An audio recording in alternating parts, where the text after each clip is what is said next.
What do the Raiders do if a little bit of a twist is thrown into the upcoming draft? Well, I experienced that on Thursday. We'll explain it more on today's edition of the Locked On Raiders podcast for Friday, April 5th, 2024. Just win. Just win. Just win. Just win. The autumn wind is a raider, pillaging just for fun. He'll knock you round and upside down and laugh when he's conquered and won. And won. And won. And won. And won.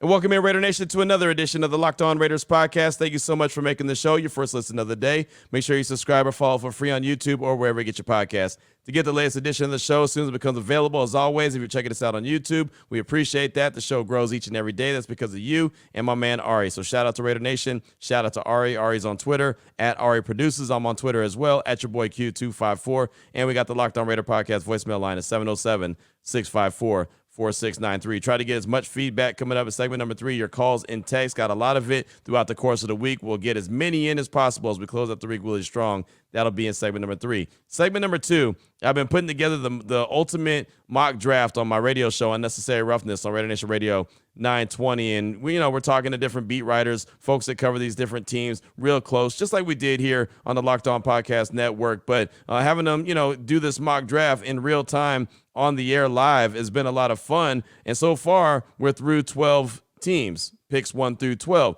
So all of a sudden, after Thursday, there was a little bit of a twist that was added to the mix. Well, what happened? Well, I explained it in segment number 2, and look at the different directions the Raiders could be thinking about in 13, at pick 13, if the draft were to happen to shake out anything close to what happened so far on my mock draft. I'll explain all of that in segment number 2. Here in segment number 1, just news and notes of the day, as I always do, just kind of whatever I was able to round up, and we'll jump right into it. As a matter of fact, Michael Penix, I talked about him quite a bit throughout the course of the week, but him and Bo Nix both visiting with the silver and black. And I believe on Wednesday, Michael Penix was visiting. Then Albert Breer put out that Michael Penix was actually visiting on his top 30 visit on Thursday, and that Bo Nix has a top 30 visit today. So one ways, one how, Bo Nix and Michael Penix both visiting with the silver and black. And, of course, they're supposed to do their due diligence, right? They've got all these visits that they can have with all these different,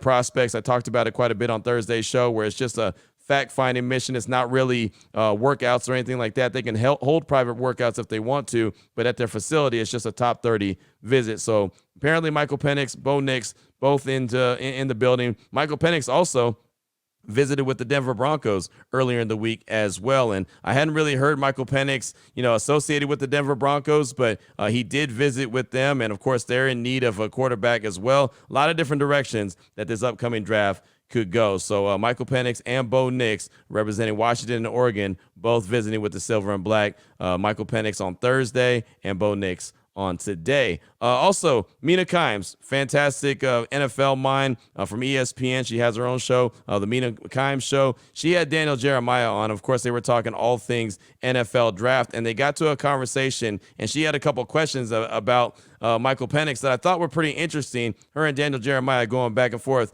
talking all things the Washington quarterback, Michael Penix. Check it out. Penix is interesting, though, Daniel, because he has like a very notably low pressure to sack ratio, which is something I really look at with these quarterbacks. Often when that's the case, it's a sign with like Trevor Lawrence had a notoriously low pressure to sack ratio still in the NFL. And some of that is a quick release, but a lot of that is his pocket navigation.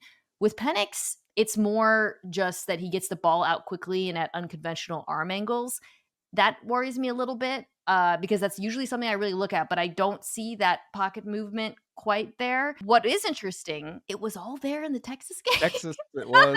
It was like CJ Stroud, Georgia, where every question I've ever had about Penix, pocket movement, throwing over the middle of the field, stepping up versus pressure and throwing seam balls. He did it all. It's like he blacked out in one game. And like the Stroud thing, I find myself wondering, well, can you do that more? Like, should we look at this? Because it's just a very good defense that you played, and you were amazing. Yeah, I think, look, we used to always say in the scouting room, we had old scouts say, if he can do it once, he can do it. Like, It's not a debate. If he's done it, we know he can do it. And then it's up to us to try and figure out how to put him in situations where he does that. Having more opportunities to display that, I think that's part of it. But I am a firm believer. If you show me you can do it, I know you can do it. Like, I can't unsee that. It all happened. It was funny because I think most of America who hadn't watched him was like, oh my God, he's going to be a top 5 draft pick. And I was like, no. Yeah. There's a lot you guys don't know, injuries. And we and talked about that. Obviously, injury history is very dramatic and it's going to be the That's my biggest only, I mean, that's play my Yeah. my hang up there. But I mean, mean, like, I think it's when you're legit. looking at him, yeah, I mean, there's a lot there. So, but when you're looking at him with teams and, stylistically, God, I would just love to see him with the Raiders. And that's why I've put him there in one of the mock drafts. Like, that's home. That just feels like home to me. So I found that to be pretty interesting only because she talked about C.J. Stroud and the fact that, well, nobody thought he was athletic. Nobody thought that he could really move around. He had a lot of questions that he answered in the Georgia game, but then everyone was wondering, well, can he do it again? And you hear what DJ said, and that's something I remember him specifically saying last year, that scouts always say if you do it once, you could do it again. So Michael Penix answered a ton of questions in the Texas game, and there was a lot of questions that he left out there and a lot of scratching the head after the national championship game against Michigan. And, it's funny. I hear a lot of people talking about, well, he didn't do this, he didn't do that.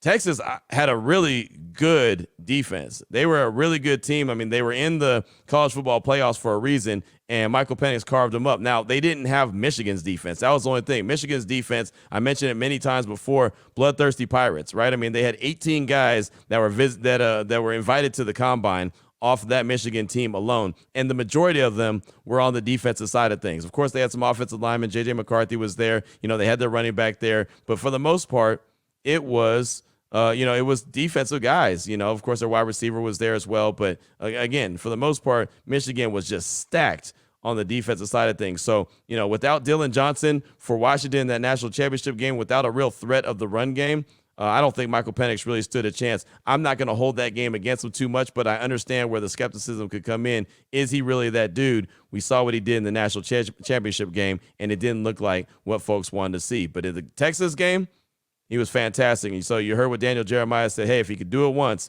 he could do it again. Something to think about, a little food for thought to think about when you're thinking about Michael Penix Jr., when you're thinking about Bo Nix, when you're thinking about any of these quarterbacks that could be potential quarterbacks for the Silver and Black. Obviously, we talked about that quite a bit leading up to the NFL draft, and we're less than 3 weeks away. And boy, I'll tell you, I'll be glad when we're in Detroit and the draft, actually happens, comes to fruition, and we could talk about what might not be, but what actually is. That's what I'm looking forward to. That'll come up sooner rather than later. But that's what I got for you for segment number 1 of today's Locked On Raiders podcast. Little news and notes, nothing major around the NFL. Coming up in segment number 2, want to jump into the ultimate mock draft that I'm putting together on my radio show and the little twist and turn that it took on Thursday that I have to admit was unexpected. I'll explain all of that coming up in segment number 2 of today's Locked On Raiders podcast. Before I get to that, though, I do want to tell you about eBay Motors. Passion, drive, and patience. The formula for winning championships is also what keeps your ride or die alive. eBay Motors has everything you need to maintain your vehicle and level it up to peak performance. Superchargers, roof racks, exhaust kits, LED headlights, and more. Whether you're into speed, power, or style, eBay Motors has you covered. With over 122 million parts for your number one ride or die, you'll always find exactly what you're looking for. And with eBay Guaranteed Fit, your part is guaranteed to fit your ride every time or your money back. Because with eBay Motors, you're burning rubber, not cash. With all the parts that you need and at the prices you want, it's easy to make your car the MVP and bring home huge wins. Keep your ride or die alive at ebaymotors.com. Eligible items only. Exclusions apply. eBay Guarantee Fit only available to U.S. customers. All right, Raider Nation, here we go. Segment number 2 of today's Locked On Raiders podcast. Having a lot of fun on my radio show, Unnecessary Roughness, on Raider Nation Radio 920. And I do this each and every year where I put together the ultimate mock draft. And, some days it's, a couple beat writers at a time. Some days it's 3 beat writers at whatever the case may be. But we always go out and I try to reach out to the best of the best that cover these teams and get their idea of where the teams want to go in the upcoming draft. Now, the one thing I don't do, I ask them about trades, what it will take to trade, but we don't do the trades in the mock draft because then we'd have to have multiple teams on trying to agree to it, this, that, and the other. It would get a little bit messy. And look, I got a 3-hour show. It's a long show, but it would take a lot of work to try to make that happen. So we just straight shoot, right? 1 through 32. Any teams that, have multiple picks, then I won't have them on the show again. I'll just shoot them a text. Hey, this is what the board looks like. Where would you pick right now? And we go from there. So it's funny. It started on Monday, which was April Fool's Day, but I started on Monday, and so far through Thursday, I've got through pick number 12. Check it out. Started out pretty much status quo. Caleb Williams went number 1 to the Bears. Not a big deal. Courtney Cronin from ESPN, she was representing the Bears. Jaden Daniels went to the Commanders at number 2. Again, not a big surprise. Now, I did try to, hustle that pick and say, okay, what is it going to take? What do, I just represent the Raiders have to give up to get to that number 2 spot? So we went back and forth a little bit. Seemed like there was a little bit of interest, but I think we all know it's going to be so difficult for the Raiders to get to the number 2 spot. I do believe that they're trying, but we all know it's going to be difficult to get there. So they took Jaden Daniels, number 2, the Commanders. Drake May went to the Patriots, number 3. Marvin Harrison Jr. to the Cardinals at number 4. Everything is kind of status quo. Malik Neighbors to the Chargers, number 5. They need a big-time wide receiver. That makes sense. J.J. McCarthy to the Giants. Not going to say that was a surprise. I know that they have Daniel Jones in the mix right there, but you kind of figured that there was going to be, a quarterback, maybe an offensive lineman there, maybe a big-time weapon there, but they end up going with the quarterback. Okay, cool, right? Daniel Jones clearly is not the guy. He's had injury history, so they're going to go with J.J. McCarthy. I still don't I'm still not in the camp of J.J. McCarthy's going to be that dude, but hey, maybe they are. So they take him with the Giants at number 6. Joe Alt goes to the Tennessee Titans at number 7. Leatu Latu goes to the Falcons at number 8. Roma Dunze went to the Bears at number 9. And man, if that shakes out like that, could you imagine what the Bears are putting together with Caleb Williams, DJ Moore, Keenan Allen, and Roma Dunze? Come on, man. That'd be a heck of a little roster for Caleb Williams to slide into. Not too bad at all. Brock Bowers went number 10 to the Jets. I thought that could be an offensive lineman or the tight end out of Georgia. It was a tight end out of Georgia. Cool. 11 kind of threw me off a little bit. Chop Robinson to the Vikings, the edge out of Penn State. Not that he's a bad player, just didn't expect to hear his name called at number 11. But it's funny because the Vikings, and it was Luke Braun, host of Locked On Vikings, he told me, well, I thought about a quarterback there, but knowing that, there's another pick at number 23 for the Vikings, I'll go and get my quarterback at that spot. So, and on top of that, he knows that the Vikings are going to try to package 23 and 11 to move up. So again, in this exercise, we're not trading up. So that's the part that's not as realistic as I would like it to be. Then all of a sudden it got a little crazy, right? I always say if you're feeling froggy, then leap. Yeah, it got a little froggy. At number 12, my guy Brandon Cristal from KOA in Colorado ended up selecting Michael Penix Jr., the quarterback. And we know that the Broncos need a quarterback, but I'm looking at J.J. McCarthy. I'm looking at Bo Nix. Never in my mind, I promise you, maybe it's foolish on my part, never in my mind did I think Michael Penix to the Broncos. And all of a sudden, it was so funny, like the reaction on Raider Nation Radio 920 from listeners was like, oh. Like almost like the air came out of the balloon. When you have a balloon and you don't quite tie it and you just let it go and right? That was a terrible sound effect, I know. But yeah, you get what I'm saying. Like all of a sudden, just the air totally went out of the sails. It was like, whoa, I didn't expect that twist there. And I didn't either. I thought if anything, Michael Penix would be on the board at 13 and the Raiders would have the option to go past him. Right? And this goes to a lot of people's credit that have called in, texted in and said, hey, Michael Penix ain't going to be there at 13. And if he is, you better get him there because he sure ain't going to be there at the end of the first round. Michael Penix Jr. goes number 12 to the Broncos. Now, again, this is just my ultimate mock draft I'm putting together on my radio show. It's worth about as much as the paper that it's written on. But it's just that. So now I'm like, okay. So then the next question I had was, all right, Raider Nation, if it shakes out like that, then what? What do the Raiders do at that position? In the Locked On mock draft that I did, Michael Penix was still on the board when I picked at 13. I didn't pick him because I got greedy and said, I'm going to go get a guy that could be a difference maker immediately. And I said, I'm either going to get the top cornerback, either Terrion Arnold, Quinyon Mitchell, the top offensive tackle that was on the board, the top defensive tackle that was on the board, or Michael Penix. In that order, that was my top 5. All of a sudden, I'm looking up and it's like, wait, hold on. The quarterback's not there anymore. He's not an option anymore. And so I ain't going to lie, I felt some kind of way. So the most of the reaction that we had on the radio show was, okay, you got to go with the offensive tackle out of Oregon State. You got to go with Fuaga. He's got to be your guy. And so I started thinking, well, who else could it be? So, Fuaga is definitely an option. I think J.C. Latham out of Alabama, I'm probably not going to pick him at 13, but I think he's an option because you're still working on the right side of the offensive line. And then you still have Terrion Arnold, the cornerback out of Alabama, and Quinyon Mitchell, the cornerback out of Toledo. But it just kind of hit me with reality of, wow, you know what? The board could shake out something like this, and not necessarily even those exact teams, But those players could be gone by the time the Raiders pick.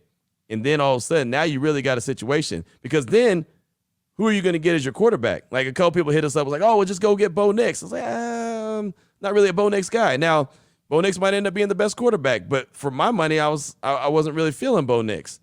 So now you look at it like the way it's shaking out on our mock draft. Now the Raiders are either attacking the trenches or attacking the corners.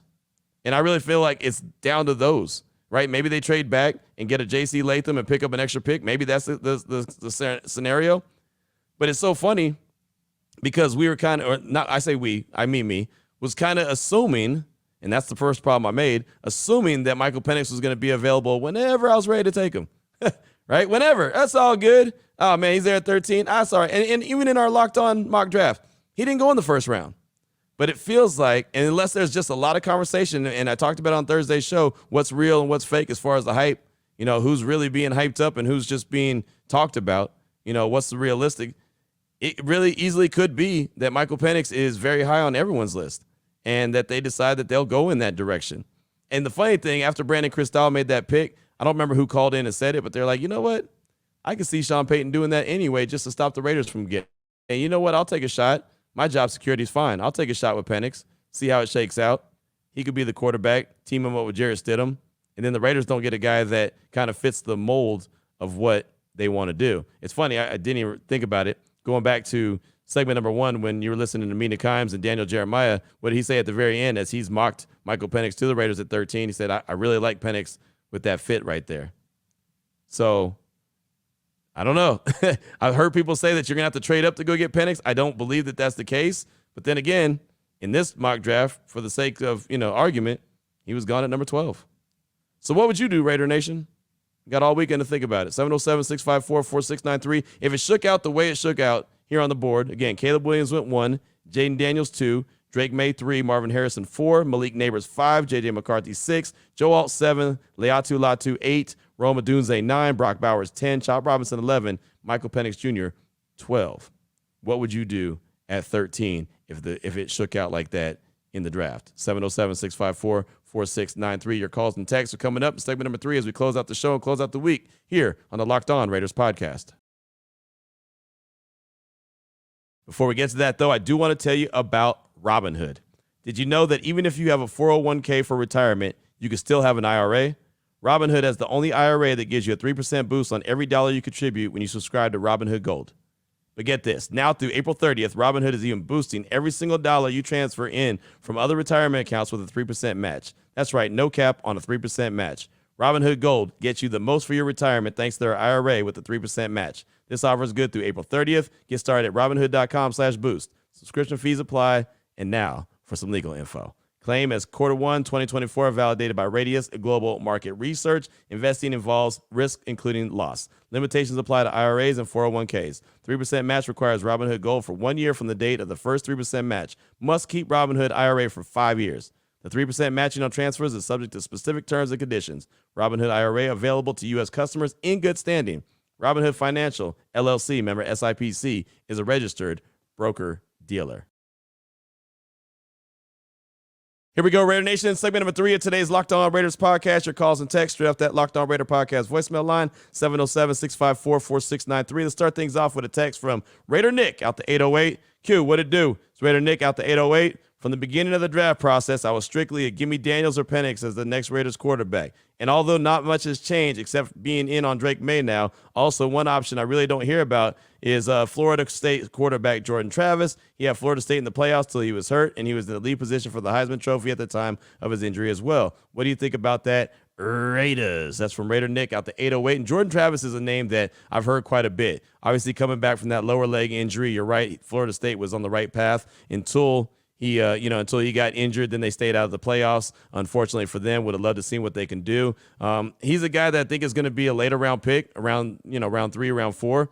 I wouldn't have a problem with them taking a shot at him. But the thing is just taking a shot, right? And maybe that's what they have to do. Again, going back to the mock draft that I talked about in segment number 2, if the guy that they feel like could be a potential franchise quarterback's not there, maybe they go with a Spencer Rattler. Maybe they go with a Jordan Travis and say, let's just see what this guy could bring to the mix. We'll get him in a later round and let him go out there and compete. And he very well easily could step up and end up being the guy. I think the Raiders want to come out of this draft with a guy that they feel very comfortable is the guy. But Jordan Travis is a hell of a player. Don't make any mistake about that. So we'll see when he's going. Everything I keep hearing is like 3rd or 4th round. But again, that's just what I hear on April 5th. Right?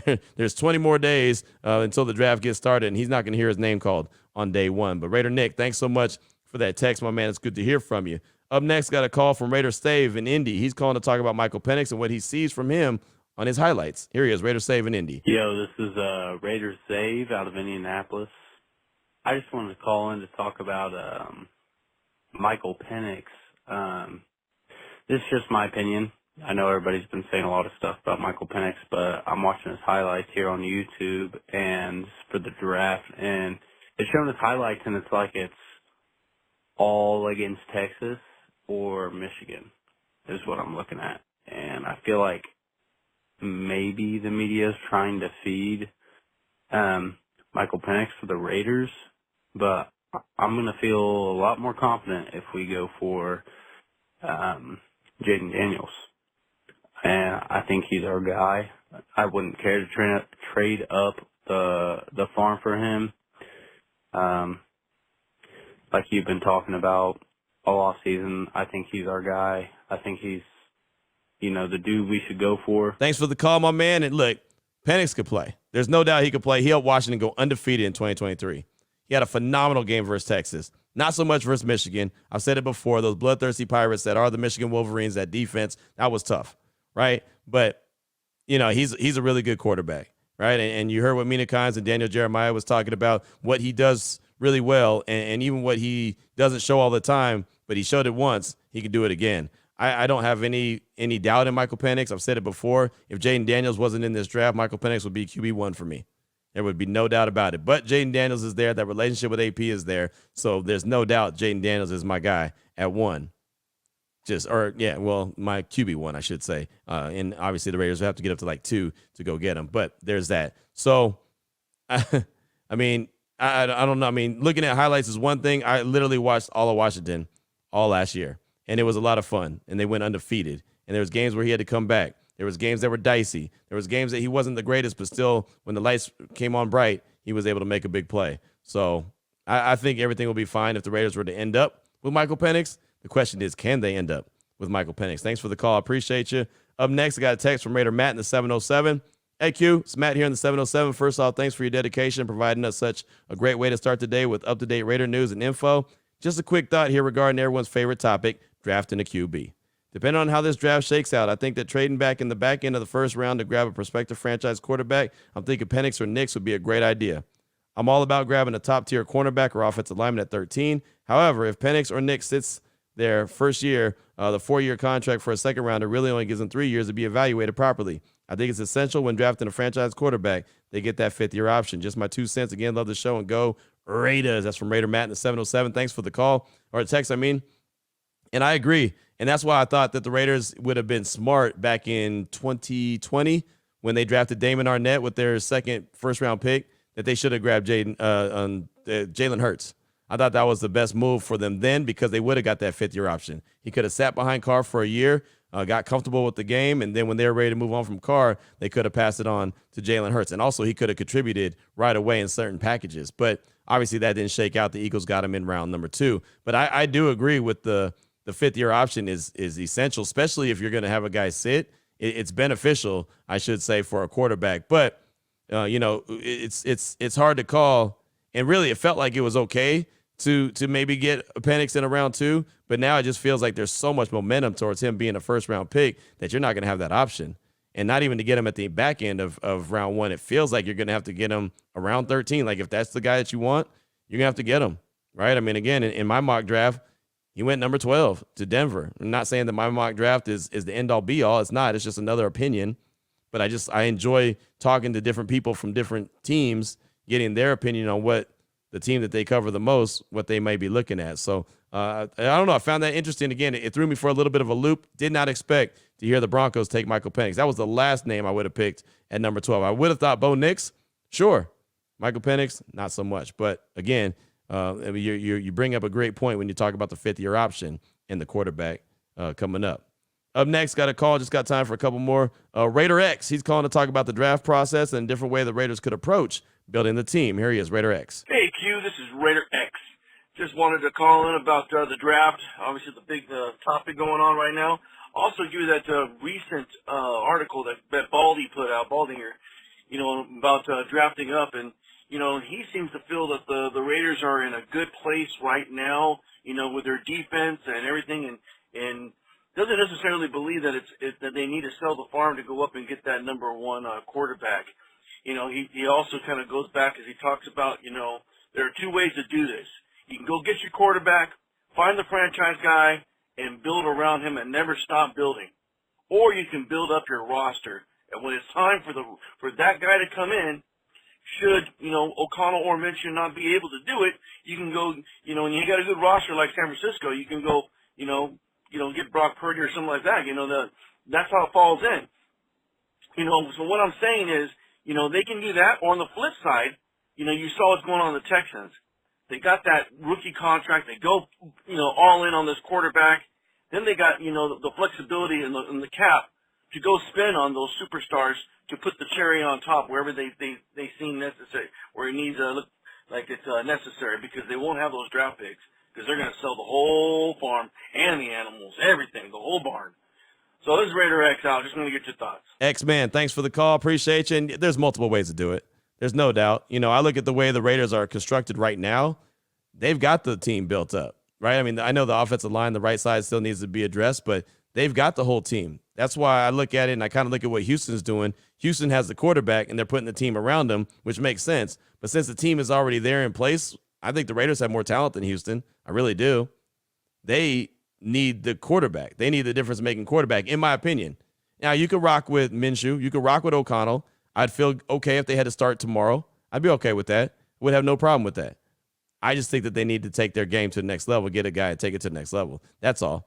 And of course, you can continue to build the defense. That's the strength of the team right now, which is funny for me to say, that the strength of the Raiders is in their defense. But I'm cool with it. If that's what it is, that's what it is. I'll take it. So, yeah, there's definitely multiple ways to get it done. You can continue to build up the team, but at some point, when are you going to get your trigger man? When are you going to get the guy that you're like, man, that's a difference maker? That's the guy when the defense ain't working and clicking, goes toe-to-toe with Herbert, goes toe-to-toe with Mahomes, goes toe-to-toe with Jackson, goes toe-to-toe with Burrow, goes toe-to-toe with Allen, right? Goes toe-to-toe with Tua. I mean, just that's how I'm looking at it. At some point, you got to have a guy that can go. And that's what the Raiders need to do at some point. But thank you so much for that call. I do appreciate it. It's always good to hear from you. Got time for a couple more. We'll take this text from Eric in Long Island. Hey, Q, it's Eric from Long Island. Long-time listener, first time reaching out to the show. Q, the new booty music. First, I'd like to say thank you for all you do, giving us quality podcasts to listen to with realistic inputs. You helped me have normalcy in my life when I was deployed for a year and tried my best to listen each and every day, so I apologize for the lengthy question. I wanted to reach out to you for 4 things. Count them up. 1, 2, 3, 4. 1, I know everyone is a big Daniels or Penix fan, but anyone discuss why not take either top offensive tackle or cornerback and second round grab Bo Nix? Guy is accurate, mobile, and has experience. If we trade up, we're putting all the chips on red. 2, when are we getting your mock draft on the podcast or your realistic input? 3, are there any teams that we could trade back in the first round to take their first round pick for either offensive tackle, cornerback, or cornerback? And 4, where is the guy who called years ago and said the Raiders were taking Leatherwood? Need to know what he knows about this draft. That is, again, from our guy, Eric in Long Island. Thanks so much for the text. I appreciate you. And thank you for your service as well. As far as the 4 questions that you have, you could take the offensive tackle, you could take the cornerback, and you could try to go grab a Bo Nix or even a Michael Penix a little bit later. I just don't know if both those guys are going to be available. Right? I mean, a lot of mock drafts, it has Michael Penix going early. Bo Nix has been slotted to go to Denver, but in my mock draft, it ended up going Michael Penix to Denver. So, it's one of those situations where you say, if you trade up, you're putting all the chips in on red. I think Antonio Pierce is good with that. I mean, he'd say black because he doesn't want red, even though I'm in a red polo right now. But that's the scenario. He would have no problem with putting all the chips in the middle of the table to go get his guy. And if he fails with his guy, well, at least he failed with his guy as opposed to failing with another guy. That's the scenario right there for question 1. The podcast coming on the Locked On Podcast Network should be coming up pretty soon. It was funny. Ross Jackson, who's host of Locked On Saints, hit me up and said that he was looking for the video that I made giving my pick for pick number 13. He's like, man, I can't find it. So I knocked out another one. So it's coming out. They're putting it together. Somehow it got lost in the shuffle. Maybe I, sent it to the wrong email address. I don't know. Whatever happened. You know how things get lost sometimes. So it's coming out sooner rather than later. Maybe next week. I know they're putting it together. So it should be fun as that breaks out. Are there any teams that we could trade back with? There's always going to be teams that, are looking at the back end of the draft, like the first round, where you say, okay, could probably trade with that team, trade with this team. I don't know specifically if the Vikings don't trade up from with their 11 and 23 to go up to like number 4 to go get their quarterback. Maybe that could be available at 23. Any of those teams at the back end of the draft, if they're not really comfortable with what they want, I think that the Raiders could probably trade with anybody from like 25, even 28. The Bills, who just traded Stephon Diggs, they could probably use an extra pick. They could probably trade up to 28. That's probably the one I'd look at the most, especially if the guy that they want or targeting is not there at 28. I'm sure that they wouldn't have any problem picking up some extra draft capital because they're trying to put that roster back together as they lost a lot of talent this past offseason. And then I don't have any idea where my guy is that said that Alex Leatherwood was going to be the pick, but it's, like 2 different staffs ago, right? I mean, remember that was the Mayock and Gruden staff. Now there's been the Ziegler and the McDaniel staff, and then there's now the Tom Telesco and AP staff. So I don't think that whoever that was, I can't remember who it was at this point. Maybe was it Cyrese from the Bay? It might have been Cyrese from the Bay. I remember he was playing Xbox with the guy that was inside the Raiders building. That's how he knew about it. And sure, that guy, whoever he was playing Xbox with, is probably fired. So I'm sure he doesn't have that connection anymore. But yeah, I don't know where he's at this stage of the game. But thanks so much for the text. I do appreciate you. And again, as I mentioned, thanks so much for your service. That's all I got time for on today's show. Got a call from CB in the 925, Antioch, California. We'll get to that on Monday. Text from Ben from Salt Lake. We'll get that as well. News and notes, whatever I collect today and throughout the rest of the weekend. And we'll be back at it on Monday. And we'll be that much closer to the 2024 NFL Draft. So have a fantastic weekend, Raider Nation. Take care of yourself. Take care of your family. We'll talk on Monday. Until then, just win, baby.